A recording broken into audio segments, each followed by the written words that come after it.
श्री बांके बिहारी मंदिर हिंदू धर्म का एक बहुत ही प्रसिद्ध मंदिर है जो उत्तर प्रदेश राज्य के मथुरा जिले के पवित्र शहर वृंदावन में स्थित है। श्री बांके बिहारी मंदिर भगवान कृष्ण को समर्पित है और यह देश के सबसे प्रसिद्ध और सबसे प्रतिष्ठित मंदिरों में से एक है। बांके बिहारी मंदिर एक ऐसा मंदिर है जिसमें स्थित मूर्ति श्री कृष्ण और राधा रानी का एकाकार रूप है। भगवान कृष्ण का यह मंदिर वृंदावन के ठाकुर जी के 7 मंदिरों में से एक है, जिसमें श्री राधा वल्लभ जी, श्री गोविंद देव जी और अन्य 4 मंदिर और शामिल हैं। जो भी श्री बांके बिहारी मंदिर के दर्शन करने के लिए आता है तो उसको यह मंदिर राजस्थानी शैली में बना हुआ लगता है, क्योंकि यह मेहराबदार खिड़कियों और शानदार स्टोन वर्क से सजा हुआ है। मंदिर में भगवान श्री कृष्ण की छवि एक बालक के रूप में दिखाई देती है, जो त्रिभंगा स्थिति में खड़ी हुई है। बांके बिहारी मंदिर का सबसे दिलचस्प तथ्य यह है कि यहाँ परिसर में कोई भी शंख या घंटी नहीं है, क्योंकि भगवान को इन उपकरणों की आवाज़ पसंद नहीं है। यहाँ भगवान का दिव्य आवाहन राधा नाम के शांतिपूर्ण मंत्रों के साथ किया जाता है। बांके बिहारी मंदिर पूरे साल भर भक्तों की भीड़ से भरा हुआ होता है। इस मंदिर में आकर भगवान कृष्ण के भक्तों को अद्भुत शांति और आनंद की प्राप्ति होती है। बांके बिहारी नाम कैसे पड़ा? बांके बिहारी मंदिर की पौराणिक कथा से इस बात का पता चलता है कि यह मंदिर कैसे अस्तित्व में आया। ऐसा माना जाता है कि हरिदास, जो भगवान श्री कृष्ण के भक्त थे, उनका अपना ज़्यादातर समय शास्त्रों का ध्यान करने, पढ़ने में और प्रार्थना करने में व्यतीत होता था। भगवान श्री कृष्ण के प्रति वो इतने ज़्यादा समर्पित थे कि उन्होंने हरिमती जी से विवाह करने के बाद भी अपना यह कठोर अनुशासन जारी रखा। भगवान को आत्मसमर्पण करने के बाद स्वामी हरिदास वृंदावन के लिए निकल गए और वहाँ पहुंचकर उन्होंने ध्यान करने के लिए एकांत का रास्ता चुना, जिसको आज निधिवन के नाम से जाना जाता है।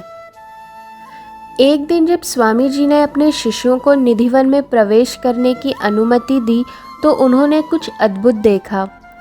वहाँ पूरा स्थान तेज प्रकाश से भरा हुआ था, जैसा कि उन्होंने कभी नहीं देखा था।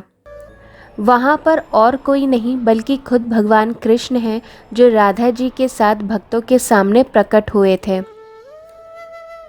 तब स्वामी हरिदास ने श्री कृष्ण और राधा रानी से निवेदन किया कि वो दोनों की छवि को एक रूप दें, और इसके साथ उन्होंने भगवान से हमेशा हमेशा उनकी दृष्टि के सामने रहने की कामना की। प्रभु श्री कृष्ण ने स्वामी जी की इस प्रार्थना को स्वीकार कर लिया और अपने भक्तों की इच्छा को पूरा करते हुए अपनी एक आकर्षक छवि छोड़ दी।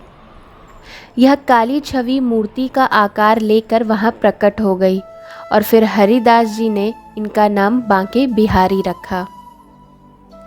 बांके बिहारी मंदिर कब बना? माना जाता है कि बांके बिहारी के इस मंदिर की स्थापना दुनिया के प्रसिद्ध गायक तानसेन के गुरु स्वामी हरिदास ने की थी। बांके बिहारी मंदिर भगवान श्री कृष्ण का ही स्वरूप है। इस मंदिर का निर्माण 1860 में हुआ था तथा यह राजस्थानी वास्तुकला का एक नमूना है। इस मंदिर के मेहराब का मुख तथा यहाँ स्थित स्तंभ इस 3 मंजिला इमारत को अनोखी आकृति प्रदान करते हैं। 1864 में मंदिर का निर्माण औपचारिक रूप से गोस्वामियों के योगदान से किया गया था। मंदिर का निर्माण हो जाने के बाद गोस्वामियों ने भगवान की मूर्ति को मंदिर में स्थानांतरित कर दिया। यह भव्य मूर्ति वही है जो भगवान ने स्वामी हरिदास के निवेदन पर दी थी। इस मंदिर का 1921 में स्वामी हरिदास जी के अनुयायियों के द्वारा पुनः निर्माण कराया गया था। बांके का अर्थ। बांके का अर्थ होता है 3 कोणों पर मुड़ा हुआ, जो वास्तव में बांसुरी बजाते भगवान श्री कृष्ण की ही एक मुद्रा है। बांसुरी बजाते समय भगवान श्री कृष्ण का दाहिना घुटना बाएं घुटने के पास मुड़ा रहता था, तो सीधा हाथ बांसुरी को थामने के लिए मुड़ा रहता था। इसी तरह उनका सिर भी इसी दौरान एक तरफ हल्का सा झुका रहता था। भगवान को पर्दे में क्यों रखा जाता है? एक बार एक भक्त था जो बांके बिहारी के दर्शन के लिए आया था। वह दर्शन करते करते बहुत समय तक बांके बिहारी जी को देखता रहा। इसीलिए भगवान रिझ गए और उन्हीं के साथ उनके गांव चले गए। यहाँ पर मंदिर के स्वामी जी को जब पता चला तो वो उनके पीछे गए और बड़ी मुश्किल से बांके बिहारी को वापस लेकर आए। तब से बांके बिहारी के दर्शन के लिए झांकी दर्शन की व्यवस्था की हुई है। झांकी दर्शन में भगवान के सामने थोड़ी थोड़ी देर में पर्दे डाले जाते हैं ताकि कोई निरंतर उनको देख ना सके। मान्यता है कि बांके बिहारी की छवि को लगातार देखने से भक्त श्री कृष्ण की भक्ति में वशीभूत हो उनके साथ ही चला जाता है। इसके लिए मंदिर में उनकी मूर्ति के आगे एक पर्दा लगा है जो हर 2 मिनट में हिलता है ताकि कोई भी बांके बिहारी को एकटक ना देख सके। बांके बिहारी की मूर्ति कैसे प्रकट हुई? मान्यता है कि बांके बिहारी जी की मूर्ति को किसी ने बनाया नहीं है। यह प्रतिमा अपने आप उत्पन्न हुई है। कहते हैं कि श्री हरिदास जी के अनन्य भक्ति से प्रसन्न होकर बांके बिहारी जी वृंदावन में प्रकट हुए थे। बांके बिहारी मंदिर में भगवान की काले रंग की मूर्ति है जो श्री हरिदास जी ने खोजी थी।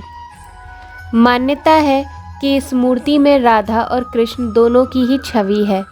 इसीलिए यहाँ पे आके जो भक्त दर्शन करते हैं उनका जीवन सफल हो जाता है। जब गुरु स्वामी को भगवान की मूर्ति मिली तो उन्होंने उसे निधिवन में भी स्थापित किया। साथ ही रोज़ाना उनकी पूजा व सेवा करने लगे।